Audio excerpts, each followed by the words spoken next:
შე ბერა ივანიშვილო, ანუ ივანიშვილის ასკოლტის თესლით გაკეთებულო. მე შენი ინტერვიუ უშუალოდ რევაშაინძე მოусმინე.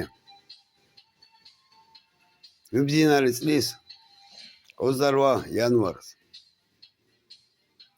შენ რო არ მოგწონს რომ შენი დედის მიმართ, ან შენი წინაპრების მიმართ, ან შენი მამის მიმართ ისეთ მწარე განცხადებებს აკეთებენ და გული შეგტკივა. შენ მამას და დედას კითხე, რა დანაშაული აქვს ჩადენილი ერის და სამშობლოს წინაშე. შენი ბოდვები ვის რაში აინტერესებს?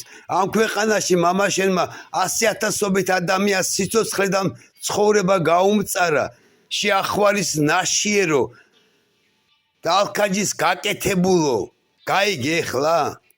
ეგრეთ წოდებულო ბერა ივანიშვილო.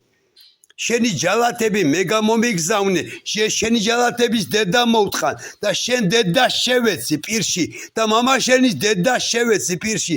მე რევაშაინიძე ვარ. ამჟამად ცხოვრობ თავშესაფარში, ქალაქ ქობულეთ, სოფელ კვირიკაში გაზრდილი დაბადებული ვარ, რომელმაც რომ 28 წელი ციხის საკალში გავატარე და 12 წელი მამაშენის მიერ დამკვიდრებული ბოროტი რეჟიმის მიერ ნაწამ-ნატანჯი ვარ. შენ დედას, ჯერ შენ დედას და მე მამაშენის დედას შევეცი პირში. მე დღემდე ასეთი მწარე განცხადება არ გამკეთებია, მაგრამ შენმა უკმეხმა უაზრო და ბოდვებით აშლილმა განცხადებამ გამაკეთებინა შეკეთილ მოტყნული შვილო. მამაშენს კითხე და მამაშენს და დედაშენს მოთხოვე პასუხი შენ თუ არ ადამიანის გაკეთებულო და არ ადამიანის ნაშიერო.